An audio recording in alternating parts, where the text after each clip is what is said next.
Bahujan Samajwadi party की अध्यक्ष मायावती ने आज बहुत बड़ा फैसला लिया है। उन्होंने अपने भतीजे आकाश आनंद को सभी पदों से हटा दिया है। वो नेशनल कोऑर्डिनेटर के पद पर थे, जिससे उनकी छुट्टी कर दी गई है। अब उनकी ये जिम्मेदारी जो है उनके पिता आनंद कुमार को दी गई है। अब बेटे को हटाकर पिता को जिम्मेदारी दी गई है। इसके पीछे वजह क्या है, तो हम आपको बताएं कि मायावती जो है वो काफ़ी समय से आकाश आनंद और उनके जो तौर तरीके थे बातचीत के, भाषण देने के और दूसरी पार्टियों पर आरोप लगाने के, उस पर वो नज़र रखी हुई थी। आपको याद होगा लोकसभा चुनाव के दौरान आकाश आनंद कई बार बीजेपी के खिलाफ खुलकर बोले और तालियां किधर से मिली? अखिलेश यादव की ओर से, जो मायावती को कभी पसंद नहीं था।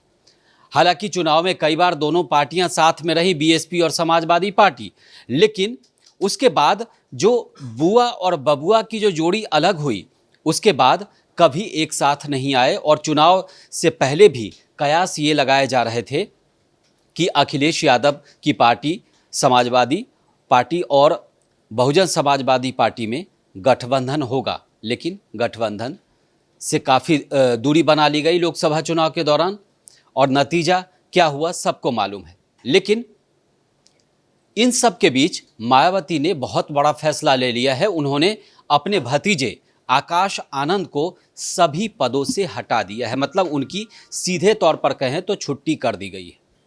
अब मायावती ने आनंद कुमार जो उनके भाई हैं उनको नेशनल कोऑर्डिनेटर बनाया है, जबकि पार्टी में एक दूसरे नेता हैं, राज्यसभा सांसद रामजी गौतम की जिम्मेदारी बढ़ाई है और अब वह भी नेशनल कोऑर्डिनेटर होंगे।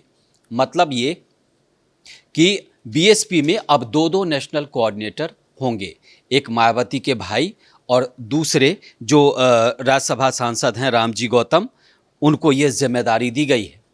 तो पार्टी में बहुत बड़ा बदलाव है। हालांकि आपको बताऊं कि लोकसभा चुनाव से लेकर अगर विधानसभा चुनाव जो 3 साल पहले हुआ, उसमें आप देखें तो बीएसपी का जो वोट परसेंटेज है वो लगातार गिर रहा था, और आकाश आनंद से जितनी उम्मीदें मायावती को थी वो उस उम्मीदों पर खड़े नहीं उतर पाए। और इसकी काफ़ी पहले से गुंजाइश थी और कयास भी लगाए जा रहे थे कि मायावती आकाश आनंद को हटा सकती हैं।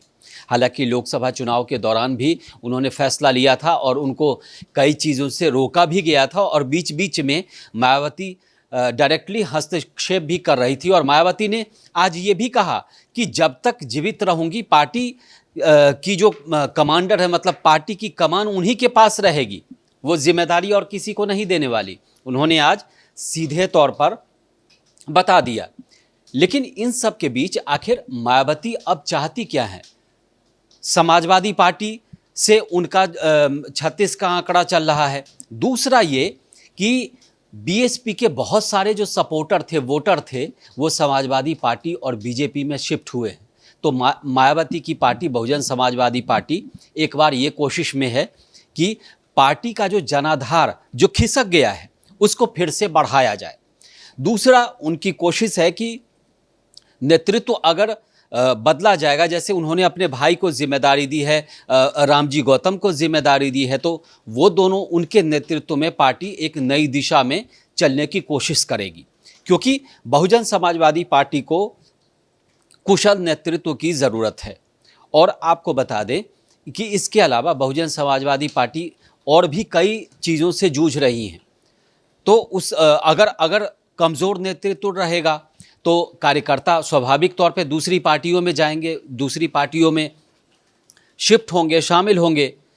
तो उसी को रोकने के लिए मायावती ने ये बहुत बड़ा प्लान किया है, और उनकी पार्टी जो है आगे जो भी चुनाव होने वाला है, अभी 3 साल है चुनाव में, 2 साल, तो मुझे लगता है कि पार्टी को मजबूत धार देने की ये कोशिश है। और आकाश आनंद के लिए ये सबक भी है, उनके भतीजे के लिए, कि वो चीज़ों को सीखें। और पॉलिटिक्स ऐसे नहीं होती है कि आप पार्टी के लाइन के खिलाफ जाकर किसी के बारे में बोलेंगे, क्योंकि आपने अभी जो हाल में कई चुनाव देखे हैं, मायावती बीजेपी पर आरोप लगाती हैं, लेकिन डायरेक्टली बड़े हमले से वो भी बचती हैं। अखिलेश यादव पर तो जम के खुल के बोलती हैं, लेकिन बीजेपी पर बहुत सारी चीज़ों में वो बचती नज़र आती हैं। और मुझे लगता है कि शायद आकाश आनंद से भी यही उम्मीद उन्होंने की होगी, जिस पर वो 100% नहीं अपना परफॉर्मेंस दे पाए, और मायावती ने अचानक ये फैसला लिया है। और मुझे लगता है कि पार्टी दो नए जो नेशनल कोऑर्डिनेटर हैं उनके नेतृत्व में कुछ आगे कर पाए, क्योंकि वोट परसेंटेज बढ़ाना है, उसके बाद पार्टी से नेताओं का जो पलायन है उसको रोकना है, और पार्टी के भीतर जो नेताओं में एक अजीब सा डर और एक ऐसा माहौल बन गया है कि हम जीत नहीं सकते, जीतने की जो ललक पहले थी बीएसपी में, उसको आगे बढ़ाना है, उनको मजबूती देना है, और इसीलिए इतना बड़ा फैसला लिया गया है। इस वीडियो में फ़िलहाल इतना ही। देश और दुनिया की ताज़ा तरीन खबरों के लिए देखते रहिए भारत एक्सप्रेस डिजिटल। नमस्कार।